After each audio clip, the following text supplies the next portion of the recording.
আসসালামু আলাইকুম। আশা করি সকলে ভালো আছেন।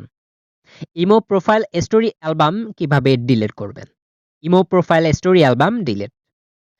তো আমরা সরাসরি ভিডিওতে চলে যাই। প্রথমে ইমো অ্যাপ্লিকেশন ওপেন করবেন।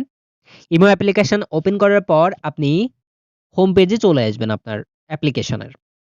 এবার আমাদেরকে প্রোফাইলে যেতে হবে। প্রোফাইলে যেতে আমরা উপরের টপ লেফট কর্নারে আপনার প্রোফাইল ফটোতে ক্লিক করবেন।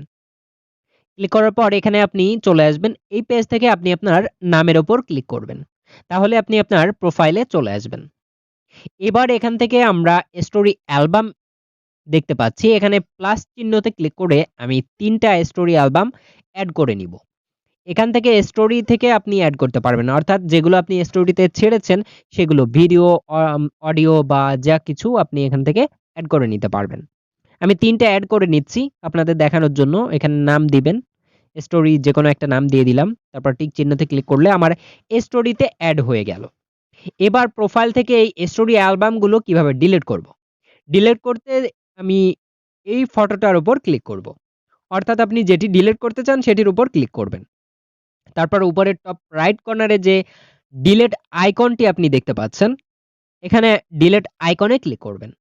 Are you sure you want to delete this story? এখান থেকে ওকেতে ক্লিক করলে অটোমেটিক ডিলিট হয়ে যাবে। সাকসেস দেখতে পাচ্ছেন।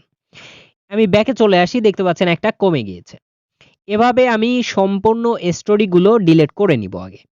তারপর আমি আপনাদেরকে দেখাচ্ছি। তো ২ টো ডিলিট করলাম। এবার লাস্ট যে একটা আছে এটাও আমি ডিলিট করে দিচ্ছি। এখান থেকে ওকেতে ক্লিক করবেন। ব্যাস। এবার আমাদের স্টোরি থেকে অর্থাৎ স্টোরি অ্যালবাম থেকে যে স্টোরিগুলো আমরা সেভ রেখেছিলাম সেগুলো ডিলিট হয়ে গেছে। এভাবে আপনি খুব সহজে আপনার প্রোফাইলে থেকে স্টোরি অ্যালবাম ডিলিট করতে পারেন। Thank you for watching.